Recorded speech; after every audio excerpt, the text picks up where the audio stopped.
고가 아파트 상승률 꺾였다라고 얘기를 했는데 꺾인 거는 맞습니다. 실제로 이제 KB 지수와 한국 부동산의 지수를 보면은 한국 부동산원이 더 많이 꺾여 있죠. 그런데 여기 보시면은 실제로 강남, 서초, 그리고 송파 요런 지역들을 보면은 이 가운데가 둔화가 많이 되어 있죠. 오늘 기준으로 볼 때. 그리고 한국 부동산원 기준으로 볼 때도 이 중간이 뻥 하고 이제 파란색으로 되어 있습니다. 둔화율은 있습니다. 하방 경기 있습니다. 이거 떨어진 거 아닙니다. 많이 안 떨어졌습니다. 지금 그런데 이렇게 주간 변동률이 일어나고 있습니다. 그러면은 진짜 이게 위축이 되었는데 보시면은 위축이 되어 있나요? 그 외곽으로 가면은 위축된 게 아니라 점점 빨개졌죠. 2025년하고 2026년하고 비교해 보면요. 2025년은 여기 한강 벨트를 중심으로 굉장히 가격들이 많이 올랐습니다. 그렇죠? 굉장히 가격이 많이 올랐는데 지금 2026년도에 상승을 보면은 여기 가운데 한강벨트를 제외하고 다른 지역들이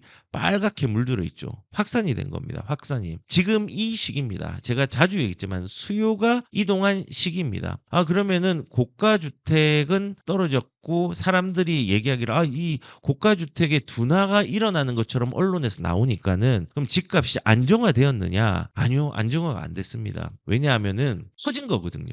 그러면 이제 이런 얘기를 할 수 있겠죠. 아니 지금 보니까는 서울시 아파트의 거래 금액이 오늘 기준으로 보니까는 예전에 13억, 14억 가까이 올라간 적도 있었는데 이게 지금 보니까는 아파트에 거래된 금액 자체의 평균을 보니까 8억 6천이네. 2월 달에는 10억 정도 됐는데 지금 3월 달 가니까는 8억 6천이네. 11억에서 10억, 8억까지 떨어졌네. 이거 그러면은 가격이 둔화된 거 아니냐? 아닙니다. 이거는 가격이 둔화된 게 아니라 지금 보시는 것처럼 2025년도는 중심지가 가격들이 움직였잖아요. 이제 조금 쉬어가는 거고 위축된 거고요. 입지의 본질이 위축된 게 아니라 시기적으로 압박에 의해서 위축된 부분들이 굉장히 큽니다. 그런데 지금 2026년은 주변으로 확대가 됐잖아요. 중앙보다 요 주변들이 가격들이 싸겠죠. 그러니까는 거래되는 것 기준으로 지금 볼 때는 아파트의 평균 거래 금액들은 내려갈 수밖에 없죠. 고가의 주택이 거래되는 게 아니라 중저가가 거래가 되니까. 그러면은 거래량이 되게 작을 수 있잖아요. 위축되었다고 하는데 지금 위축된 게 아닙니다. 왜냐하면 심리적으로는 위축되었지만 사람들이 어쩔 수 없이 집을 산 사람도 되게 많고 용기를 내서 집 사는 사람 많습니다. 2월달 거래량 보십시오. 지금 10월달에 15 대책 나온 이후에 11월달에 거래량이 한 요 정도 지금 2,000건대 지금 이 기준 집계 37일째 오늘 기준으로 11월 달부터 37일이 11월 1일부터 37일이 지난 시점 12월 1일부터 37일이 지난 시점 1월 2월도 마찬가지로 37일이 지난 시점을 기준으로 볼 때 아직 집계가 2월 달은 끝나지 않았지만은 보시면은 11월보다 12월이 거래량이 많고요. 12월보다 1월이 거래가 많고 1월보다 2월이 거래가 많습니다. 이렇게 거래가 지금 옮겨간 거예요. 지금 그러면은 1월의 거래를 보면은 2월 달이 1월보다는 거래량이 절대적인 거는 5,400건이 나왔는데 이거는 작을 수 있습니다. 왜냐하면 쉬는 날이 많았잖아요. 연휴도 있었고. 그래서 작을 수 있지만은 지금 보시면은 하루 1일 거래량 자체는 2월 달이 1월보다 더 높습니다. 그래서 2월 현재 지금 거래량이 3,900건 정도 되는데 아마도 5,000건 가까이 5,000 초반 아니면은 5,000 조금 못 미치게 이렇게 거래량이 나올 걸로 저는 예상을 하고 있습니다. 5,000건이면은 그 절대적인 수치가 뭐냐? 상대적인 수치죠.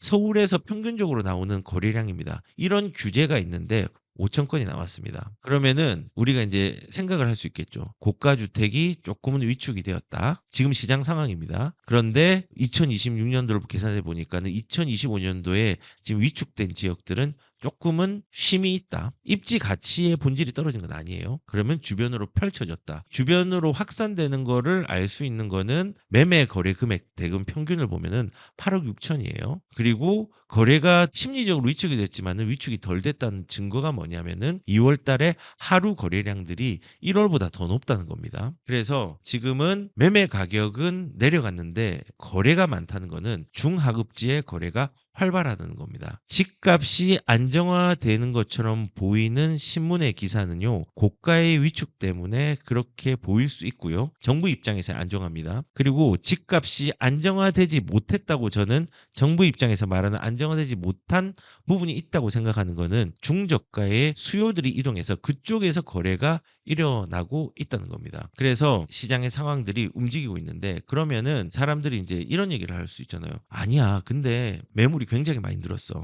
매물이 많이 늘었기 때문에 서울 아파트 시장은 관망세야. 관망세는 아닙니다. 엄밀히 말하면은 고가 주택이나 상급지의 관망세는 있습니다. 그리고 상급지에 들어가지 못합니다. 현금 부자들만 들어갈 수 있으니까. 그래서 매물은 늘고 거래는 없다. 거래는 있거든요. 아까 본 것처럼 여기 지금 거래 있잖아요. 거래 많이 있습니다. 그리고 확산되었습니다. 이렇게 주변으로 확산된 겁니다. 이렇게 거래는 있습니다. 그러면은 지금 매물은 늘었다. 근데 이것도 세부적으로 좀 봐야 되는 부분이 있습니다. 자, 보세요. 제가 서울시 기준으로 전체를 한번 다 보여드리겠습니다. 자, 매물 증감 보면요. 실제로 늘었습니다. 한번 보십시오. 상급지입니다. 여기 보시면은 매물이 실제적으로 강남 같은 경우는 예전보다 훨씬 많이 올라갔죠. 상급지 같은 경우는 서초 같은 경우도 많이 올라가 있습니다. 송파도 매물이 감소가 많이 되었다가 최근 들어서 급하게 올라온 게 보이죠. 용산도 마찬가지입니다. 요게 이제 상급지입니다. 상급지. 상급지는 신문 말대로 매물이 많이 쌓이고 있습니다. 그건 맞습니다. 그런데 이제 중급지로 가면요. 이 매물의 크기가 좀 달라집니다. 강동구 같은 경우는 매물이 좀 많이 쌓였지만은 성동구도 매물이 최상급지 대비해서는 그렇게 쌓이진 않았습니다. 조금 쌓이곤 있지만은 광진도 조금 덜 쌓였고 양천도 동작도 덜 쌓였고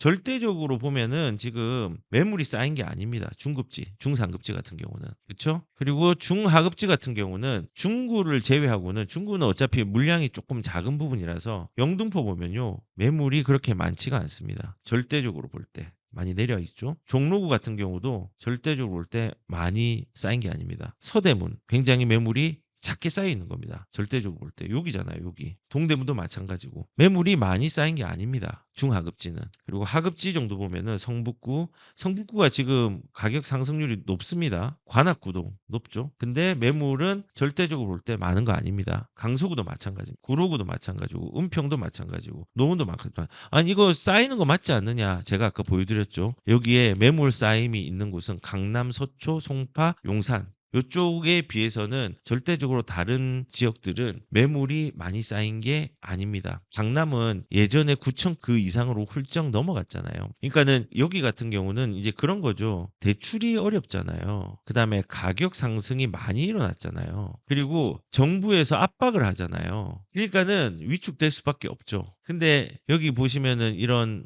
중하급지 같은 경우는 대출이 조금 괜찮잖아요. 15억 이하는 6억까지 가잖아요. 근데 여기 다 15억 미만짜리 아파트들이 굉장히 많이 대부분이죠. 강서구, 구로구, 은평구, 노원구. 요런 데는 대출을 활용해서 거래를 할 수 있단 말이에요. 그리고 상대적으로 가격이 덜 올랐잖아요. 그리고 정부에서 규제를 하니까 임차인들이 갈 곳이 없잖아요. 전세도 어렵고 월세는 무섭고. 그러니까는 이제는 자기 돈에서 대출이 되는 범위 내에서 집을 사는 수요들도 많이 는 겁니다. 그리고 강북구, 중랑구 이런 데도 보면은 지금 매물이 그렇게 많지가 않습니다. 비교를 해보면은 이런 상급지와 비교를 해볼 때 매물이 중하급지는 많이 는 게 아닙니다. 그리고 실질적으로 가격들이 이런 성북구, 관악구, 강서구 이런 지역들 여기가 지금 많이 오르는 지역이죠. 이 지역들 많이 오르는 지역입니다. 지금 올라가고 있잖아요. 매물은 많이 부족하고 그 매물이 늘어나는 속도는 상대적으로 쌓인 거는 상급지보다 작고 실질적으로 가격적인 부분에서 메리트가 있는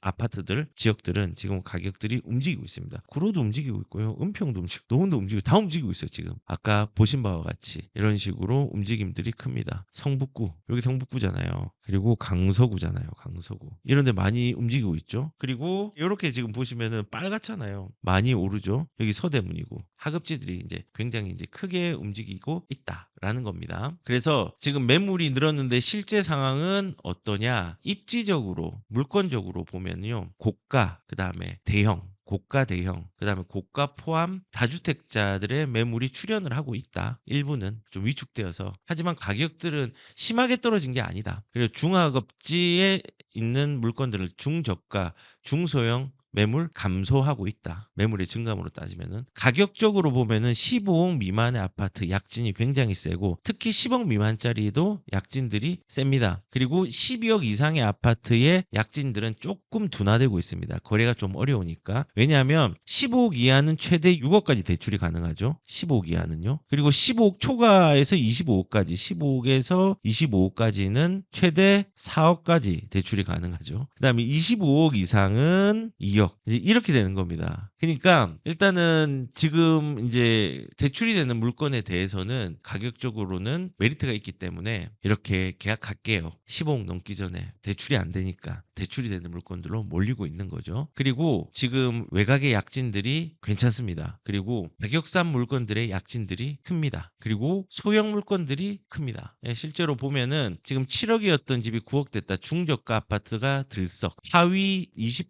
40% 아파트가 매매 평균 가격이 8억이 되었고 갭매우 기장 장세가 좀 일어나고 있다라고 이제 하는데 아까 이거 보여드렸죠 제가 실질적으로 2025년하고 6년의 변화 2025년도에는 여기 중심에서 이렇게 옮겨가서 2026년이 되었죠. 그래서 이 주변들이 가격의 변화가 조금 더 크죠. 이렇게 이제 된다는 겁니다. 그래서 중저가 아파트의 가격들이 들썩거리고 있다. 맞는 말입니다. 그리고 이제는 최대한 내 돈에서 입지 좋은 걸 선택하면서 소형 평수 그리고 강남으로 못 들어가니까는 요런 좀 강북 쪽에 서울로 진입하려고 하는 사람들 좀 생겼죠. 그래서 한강 이북 쪽에 이제 총 14개의 구가 있습니다. 뭐 용산도 포함해가지고 14개의 구가 있는데 이제 전용 60평방미터 이하 그러니까 5구 타입이죠. 소형 평형 아파트가 이제 8억 천 정도로 소형 아파트 평균이 이제 집계가 됐습니다. 그리고 강북의 소형 평형이 8억을 넘어가는 건요. 뭐 이제 거의 처음입니다. 강북이. 그리고 대형 같은 경우 이제 강북의 소형 다음에 어디가 많이 좀 올라갔느냐? 대형, 그다음에 중소형,